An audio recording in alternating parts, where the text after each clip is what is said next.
Rahul here, Punch Out Boxing. Delighted to be speaking to Awais Hussain, all the way from Dhaka, Bangladesh, where he is just days away from second pro fight after Yeah, making your pro debut at Tolworth with Dean White. Apologies, I yeah, couldn't be there. I can't be at all of them, but yeah. yeah, Listen, man, like I don't expect none of my supporters. The crowd that came out to Dean White's show, I don't expect anyone to come out, fly across halfway across the world. So, but nah, honestly, it's a pleasure being on here. I've got a lot of respect for the work you do as well. So I appreciate you having me on.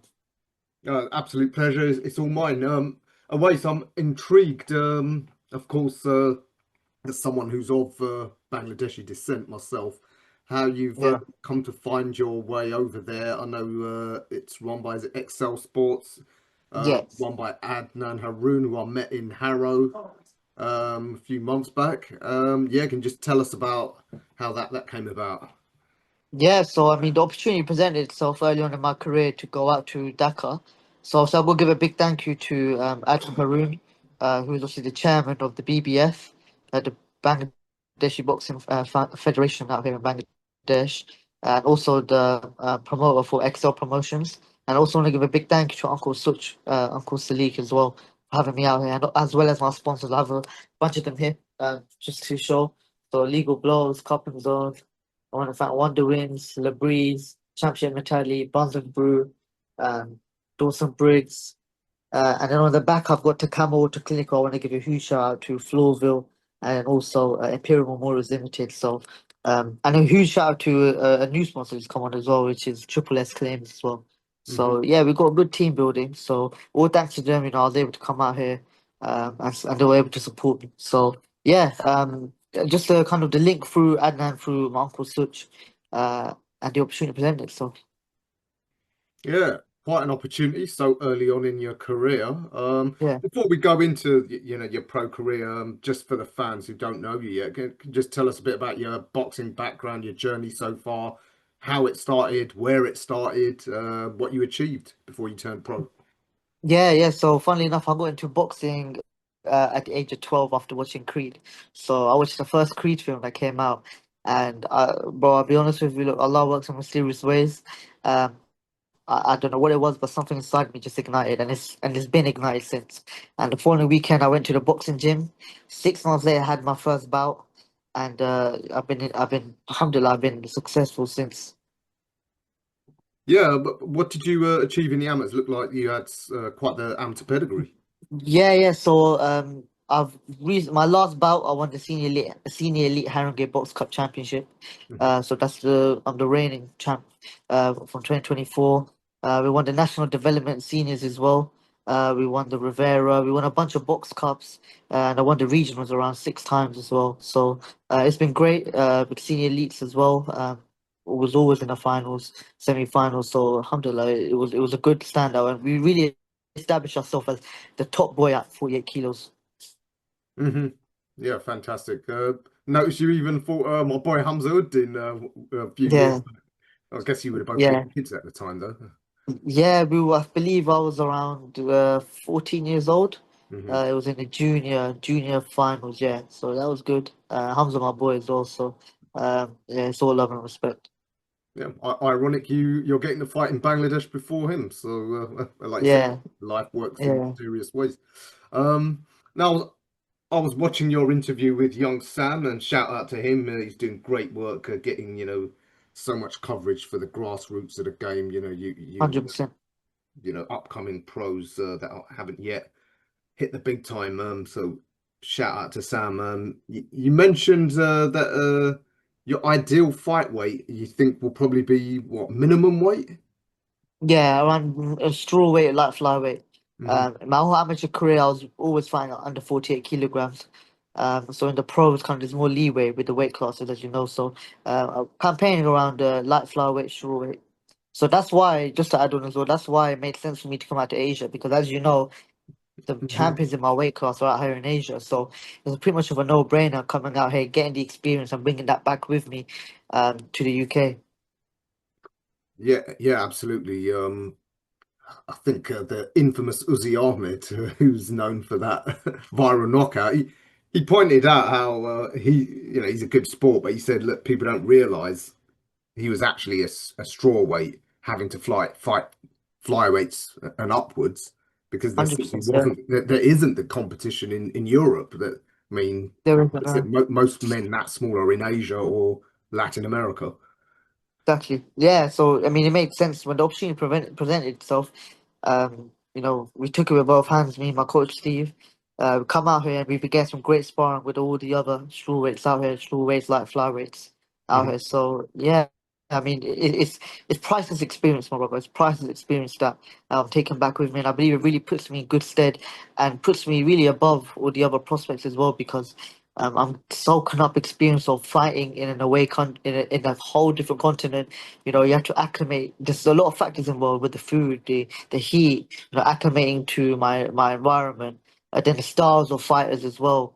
All that stuff, man. But Alhamdulillah, it's great as well, man. Uh, I couldn't can't complain. Absolutely. You mentioned Coach Steve. That's Steve at Barking, I believe. Yeah, I've the seen TKO him. barking. Yeah. Yeah, he's been to Bangladesh a couple of times. In fact, I think he might have done some work sort of helping, establish some of the like amateur scene there. And am I right? Yeah, I believe he's flown out a few times. But this is my first time going with him. Hmm.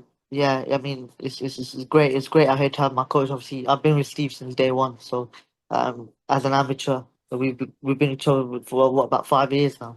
Yeah. So, he's done his thing, coaching me and guiding me the right way. So coming out here, we're just adding to our experience. Absolutely. So you mentioned there, you're getting sparring and doing a bit of training there before the big night on Saturday. What's Yeah. the standard like in Bangladesh? It's obviously, as Adnan said when I spoke to him, it's still in its infancy.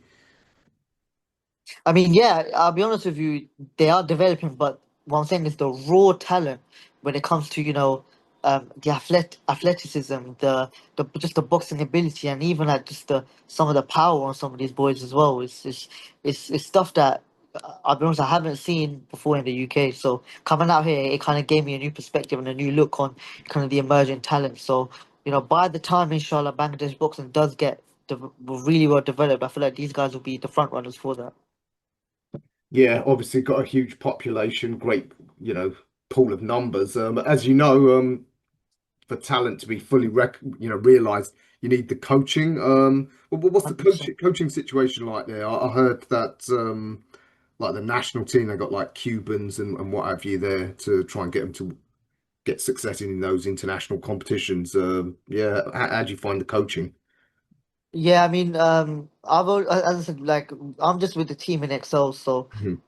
I haven't really, I don't really know too much about the amateur side, but all I do know is that there is some sort of Russian teaching or Russian kind of tutelage because there is a heavyweight in our gym who was kind of went through that school of boxing.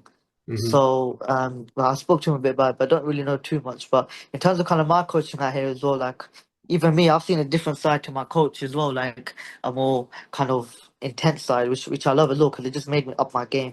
And obviously all the other coaches out here as well, they're obviously learning under Steve as well, so they can just kind of take bits from him from when he's not here.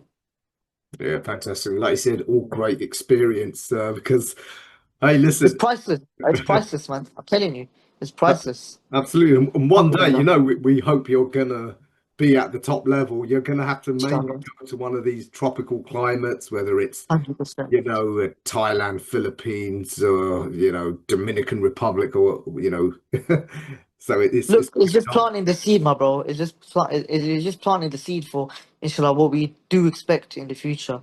But Mhm. again, we just take it fight by fight. We focus on, you know, um, delivering a spectacular performance come Saturday night, inshallah. Um, and yeah, I look forward to it, man. I'll be honest, it's a really big fight here. Obviously, maybe a British Pakistani coming to Bangladesh. Yeah, it's the love out here has been crazy as well. Hmm. Fantastic. Do you know anything about the arena that the fight night's going to be in? Yeah, so I actually going to be in the academy, in the TKO Boxing Academy out here. Hmm. So that's kind of where I've been basing my training as well. So it's a bit like it's a bit of a really fancy kind of gym show, if that makes sense. You know, you go to Thailand and you see these gyms where they train and then, you know, later on they set up a fight. It's similar to that. And it just gives it that good feel, man. You know, I've been there, I've been acclimated to the environment, the arena, and everything. So, come find it's going to look completely different. You know, it's going to be nice setup with the cameras, seating around the kind of around the gym and everything. So, yeah, I look forward to it, man. Yeah, fab. And I've checked the card out. There's even women boxers in Bangladesh, so Yeah, they're. strawweight is all. Funnily enough, strawweight as well. I've done some sparring with the female boxer out here. I believe she's 6-0, Mhm. and she's very good. She's very good, very tough, and skillful as well. So. Yeah, it's that's what I'm saying. That's what I'm saying. Like people don't recognize that. I feel like when you're from like we're in the UK, right? So everyone thinks that it's all in the West. It's all in either UK or America. Now that obviously Saudis come, people are looking a bit more in Asia. But now, you know, I hope I can do my bit. I'm just kind of put a magnifying glass on South Asian boxing, now Bangladesh, and now hopefully there's going to be more popping up from Pakistan and in India and stuff. Do you know what I'm saying? So. Yeah, Um, it really does open your eyes up to kind of what is actually happening. yeah, indeed. So, in terms of your own career development, obviously you're young, but as you said, you want the right fights, and you might have to go to Asia to get them. How many of this sort of level do you think you need, like the learning fights? Um, yeah, well, yeah, because I'm sure you know, like Yeah, there's a yeah, huge gap, simply because there isn't the levels for you to go through in the UK. You won't really get exactly. sort of British level, area level, like that. You might suddenly find yourself having to fight fringe world level guys. Yeah. Yeah, I mean, even in the amateurs, if you really look at kind of the weight classes in the amateurs, under 48 kilos, it's more often than not, it's the same boys you would see in the bracket for the senior elites and everything. So, I mean, for me in the amateurs, it only took me one season just to go from um, senior development to then senior elite. Like Hmm. from literally entering the senior developments to then doing the senior elite Haringey's and the senior elite ABAs and senior elite Rivera Box Cup, like at the end of the season. So, I'll be honest with you, I've got faith in my coach and in my team. They know me the best, and I know that they'll move me the right way. But if you were to ask me, I mean, I'll fight for world title tomorrow to get me. So I'm a fighter. You know what I mean? I'm a boxer. Sorry, not a Yeah, fighter. I'm a boxer. And you know, I always back myself. I always back myself, and I'm always confident in my abilities. But that's where also my team is there to kind of reel me in. You know, so. absolutely. What's your management and promotional situation? Have you got one of each? Yeah, so I just want to give a shout out to Anis Taj, who is managing me, and give a big shout out to Vote Boxing as well. So a big thank you to them because they were actually able to, you know, liaise with obviously Adnan and the British Boxing Board of Control to get me out here. Hmm. So a huge shout out to Vote Boxing and Anis Taj, for the work they've done, man. And again, you know, we go back to me trusting my team again, and Nisa, my coach, and also Vote as well. They work really well together. So.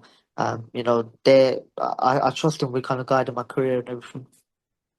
Oh yeah, I know Anis. He's a great guy to have. Yeah, Obviously, he's quality a guy. lawyer, so you can't. Yeah, yeah, so he These knows his promoters stuff. can't, get any Yeah, yeah, dodgy yeah, contracts exactly. passed in. And he's a Yeah, boxer. so even on like the promotional standpoint right now, as of right now, as of today, I am a free agent. Hmm. Um, and I feel like if I wasn't a free agent, if I was signed, then I wouldn't have this opportunity to come out here in Asia. So, you know, you're making the most of it. You want to kind of soak up the experience before you also do get that promotional contract. Yeah, absolutely. Do you think is there any sort of thoughts as to maybe having an extended period campaigning abroad, like in Asia, so you can get fights regularly? If you've got good sponsors and stuff that could help that. We've seen other guys, for example, Hamza Shiraz relocated to Yeah, California, really helped his yeah, career. yeah, A lot of boxers I've spoke to, especially if they're from a country where boxing isn't popular. That isn't the case with Britain, but as we of mentioned, course. the size factor, they have to relocate. Is that something you're thinking about? Yeah, I mean, again, we're just taking it fight by fight. You know, right now I'm out here in Bangladesh and I'm loving it.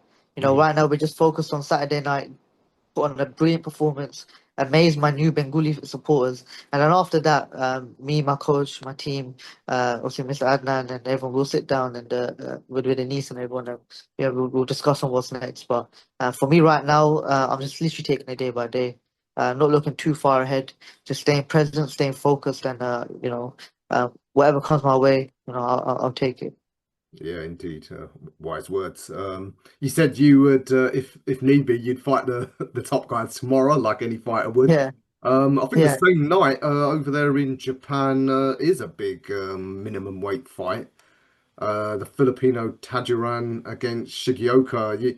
You're that's gonna a good fight. you That's a gonna good keep your eye fight. on that after you. Yeah, yeah, yeah, yeah. Yeah, I've been keeping an eye on all those guys, man. I like watching the kind of the current, state of the minimum weight division. I believe there's only 600 or so people in Mhm. the whole weight class. So, I'm definitely keeping my eye close on that as well. Yeah, those are the top guys in my weight class right now. So, I'll be dumb not to. I'll be dumb not to. Yeah, sure. Like you said, it's so small. Eventually, you'll have to sort of meet these. Who do you think's the number one in the division? I think Ring and most of the independent rankings. I Kayazo. think Colazo, yeah. Yeah, yeah, I'll say Kayazo. Kayazo's 100%. I think he's proved it as well. He's dethroned CP Freshmart. I've been hearing about CP Freshmart when I started boxing in 2016. Hmm. So for him to then go out and defeat him in the manner he did, then 100%, I'll say Kayazo's number one.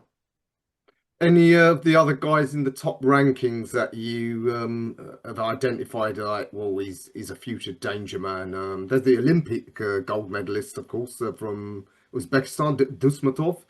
Um, Yeah, like, apparently, he was obviously fighting at a much higher weight than he naturally is in the amateurs, and yeah, he's going for minimum weight. Yeah, any other guys that you've identified as big threats? I mean, I'll be honest with you again. I leave that with my team. I'm competitive. I want to fight the best. So I know I can't really speak on the Uzbeks and the people outside of the UK, but I know that obviously in the amateur scene as well, the 48 kilo is a bubbling division. There's a lot of boys coming from 48 kilo that eventually probably will be turning pro soon. So yeah, I mean it's a bubbling division. And I'm just excited, man. It gets me excited. As a fighter, you want that. You want that competition. Uh, and yeah, I know the better the competition, the better I get. Yeah, absolutely. And obviously you're young, so we can expect as the years go by, you'll probably move through the weight rankings. Am I right? Yeah, I mean, I'm only 21 right now, so you never know. My body is a lot different now than it was last year. And obviously, year on year, that changes with the training, with the sparring, with the kind of experience I do get. So, um, yeah, just see what it holds. Just take it day by day, inshallah. Yeah, yeah. Obviously, yeah, no point giving it too But much. I do expect myself to get bigger, Hmm. pack a bit of size on as well. It's interesting. Who are your heroes in boxing? Because me growing up, the one fighter who's of course forever etched in the minimum weight division is the great Ricardo Lopez. Ricardo Lopez One of here. my favorite fighters watching growing up. Um, yeah, is he someone that you've watched and want to emulate? I study Ricardo Lopez a lot. Obviously, my coach is always a big fan of Ricardo Lopez, so I've been studying Ricardo Lopez a lot. And it's funny enough, I just grabbed the remote right now because I'm actually just watching some boxing before you called. So Hmm. I like a lot of Canelo. I watch a lot of Canelo Yeah. Alvarez. So I just changed the screen right now, and you can see I'm just watching this fight against William Skull. Oh yeah. So yeah, so I had that on, the TV turned off, but I'm a big Canelo fan. I like Chocolatito as well, Roman Gonzalez. Yeah, I sure. love my Roberto Duran, my Tank Davis. A lot of the short guys, me being short myself, I'm not. It's no secret I'm not a big guy. I'm in the minimum weight division, but my main focus is to bring the attention to the minimum weight division because if you look at the bouts that have happened in the past and that are currently going on right now, you see the entertainment value for our weight classes is just as good as, let's say, the heavyweight fights. But Mhm. for some reason, we don't get the same attraction. Now, whether that may be because no one really talks about the small guys or whatever, well, I'm here to change that narrative because the fights that we have in this weight class are a million times more entertaining and more frequently entertaining than some of the heavier guys. So yeah, Oh, yeah, absolutely. so yeah, I'm looking to bring like that magnifying glass on the weight class, inshallah. Yeah, I'm sure you know this game as well. A lot of it is based on entertainment. Can you 100%. got much trash talk in your locker if need be? Listen, if need be, I can always listen. I can adapt. If my opponent wants to mess about, or if he wants to trash talk, we can go back and forth. But I know I can be entertaining outside the ring just as well as inside the ring, and that's what really gets people talking. It's not about what you do outside; it's about what you do inside the ring. And for me, my main focus and something that my coach has constantly drilled into me is, listen, man, they all remember the way you fight. They all remember the way you fight. So go out there, win and win in style. It's not just about winning in the pros, I realize. It's about winning in style, kind of Mhm. statement. Yeah, absolutely. We've seen recently some of these big names putting on dull performances and getting slated for it, whereas Yeah, some yeah, of the most memorable performances are a defeat, but where it was so entertaining. So yeah, yeah, you're yeah. Honestly, it's absolutely true. right. You've seen it. You see someone like Pitbull Cruz, he lost to Tank Davis, but his life changed after that fight. Even though it was a loss, his life changed after that fight. And then, he went on that streak where he was knocking out Gamboa and all these guys. So, um, Yeah, I mean, that speaks for itself. But for me, my main focus is just to go in there, look good, win in dominant fashion, and just get people talking about the little guys, man. Get people talking about the little guys. Look, if you look at me and you don't think this guy's a professional boxer, then tune in, inshallah, and then you'll see that the little guys bring just as much entertainment as the big guys. absolutely. I said this to Sonny Edwards when I spoke to him. Short kings, they deserve love as well. So, 100. Look, Sonny Edwards paved the way for that weight class in the UK as well. mhm. So you got to give him his props. People like Galaria fine. Now you get the prospects coming. You mentioned Hamza as well. He's campaigning at flyweight. So this is all good. Do you know what I mean? This is all good for us. And inshallah, I'll do my bit to put light flyweight and short on the map. Inshallah. Yes, indeed. I just know your nickname is Relentless. Is that Yeah. a hint as to your style? Yeah, I mean, my coach Steve picked that, and he just said, "Man, well, you just keep coming forward. You keep coming forward. You don't stop." Um, and it's more so, I think, just in relation to the kind of pressure I put on my opponents. Coming forward, and in my sparring and in my amateur battles, I was just coming forward, and putting the heat on these guys. So he said, "Man, you relentless." So he said, "You know what, Wes, we're gonna keep that as your name." So yeah, shout out to Coach Steve for that one. Fantastic. Always good to be assigned a nickname. Tell us a bit about yourself Yeah, outside of boxing. Are you a full-time pro? Do you have yeah. do you work? Do you study anything else, or is Now, boxing your life? alhamdulillah. Alhamdulillah, I'm a full-time pro. So, ever since I turned pro, I've just been doing this boxing full time. I'm very fortunate to have the sponsorship and the backing that I have. Again, I just want to give a shout out, and this time I want to name everyone. I want to thank Legal Blows. I want to Mhm. thank Cupping Zone. I want to thank Takamo Auto Clinic. I want to thank Floorville. I would like to thank Wonder Wings, Labreeze, Dawson Briggs, Buns and Brew. I want to thank Triple S Claims, who just came on board while I was out here in Bangladesh. I want to thank Floorville. I want to thank Imperial Morals Limited. And yeah, I mean, I'm just blessed. I'm in a very fortunate position where I have a lot of good support. It was apparent in my professional debut as well. We sold around 200 plus tickets in on that debut. So alhamdulillah, um, for a guy fighting at minimum weight to be making that much noise and have that much support, I think I'm on that mission. I'm on that mission. I'm on track of obviously attracting the noise to this weight class. So yeah, full time pro. I mean, me about myself, I'm a joker. I'm a bit of a joker. I like to, I like to be with me and my coach are staying in the Airbnb right now here in Dhaka, and me, it's just funny. Me and him got a great relationship. He's like a father figure to me, Mhm. like a big brother father figure to me. Yeah, I'm like a laid back, relaxed guy. Um, depends on who you ask. Some guys might think I'm serious, some guys might think I'm laid back, but oftentimes, like, I try not to take myself too seriously. Um, I like to travel. I like to eat. I like to eat my food as well when I'm out of camp. So here I've been eating. I've been waiting to try some of the delicacies out in Bangladesh, man. So You know what? If there's anything I was gonna ask you actually, if there's anything you recommend me to have after the fight, what is it now? Let me know in front of the people. What would you recommend? Well, in Dhaka, Yeah. I think. Are you from Sylhet? Are you from Sylhet No, originally? no, my family are from Dhaka province, but not Oh, in the nice. city, out in a Okay, rural okay. area. So, um, I have to be honest, I go into Dhaka so rarely, I wouldn't be able to advise. So, hey, listen, once the fight's over, hey, the city's yours to to give Yeah, everything a listen, try. yeah, listen, if you could put me in a direction of any food that you recommend, then let me know. All right, I will make some inquiries for you. How long will you be staying there after the fight?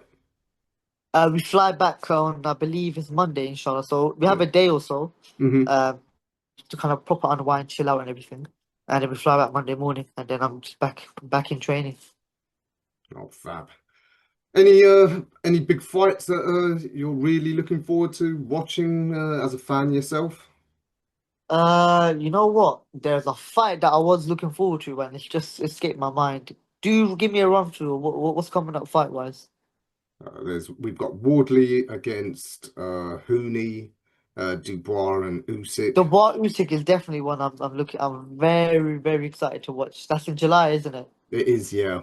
I mean, that day of boxing in general is big. You got Barrios Pacquiao, you Hmm. got Dubois Usyk, you have who else have you got? You got Bam Rodriguez versus the brother from South Africa. That's a very good fight. I Yeah. think people are sleeping on how good that fight is because he put on a performance in Japan. I remember watching him in Japan, Hmm. and I was like, "Oh, this guy is good." So that's a very good fight. I'm looking forward to. And then obviously I know Javante Davis is fighting, hopefully running it back with Lamont Roach in August, I think. Hmm. So Yeah. yeah, I mean, nah, Great. this I'm a boxing nerd. I'm a boxing nerd, man. Because for me, like I would watch the fight down at flipping Tolworth or York Hall on Hmm. the weekend. Like I'll tune in and watch that to get me out. I'm a student of the game. I'm always studying the game, and I'm always taking bits from everyone. I can learn from anyone. The second you think you can't learn from someone, you know you're heading down the wrong path. You know, even coming out here in Bangladesh, I've picked up so much stuff inside and out the ring that is going to push me to become a better boxer all around, if that makes sense. Yeah, Um, absolutely. even watching some of the boys spar, watching little things they do, like, just be a student, man. Just be a student and be a sponge. That's kind of how I am. Yes, indeed. Never stop learning. Very wise words from you. All right. Well, Awais, thank you for your time. So close to fight night. Yeah, is there anything you want to add? And I just want to give a big thank you to all my sponsors again and my supporters. I want to give a big thank you to Mr. Adnan Haroon as well for organising this. I want to thank Uncle Such Salik as well for getting us out here and everything. And yeah, for my new Bengali supporters, if you're, whether or not you're supporting me back in the UK or you're supporting me here in Dhaka or in Bangladesh, I was going to say Shabaik or Donyabad. That's a new word I picked up now. So I'll be adding that to my Bengali literacy. But nah, I just want to thank everyone. Tune in, inshallah. And yeah, inshallah, it's gonna be a great night come Saturday night, inshallah. Co-main event, so I look forward to putting on a great show, inshallah. Fabulous. All right, Awais, thank you so much for your time Thank introducing you. yourself to the fans for the first time, and good luck Saturday night. And I'll see you again soon back here in London. See you soon. Thank you, my brother. Appreciate that.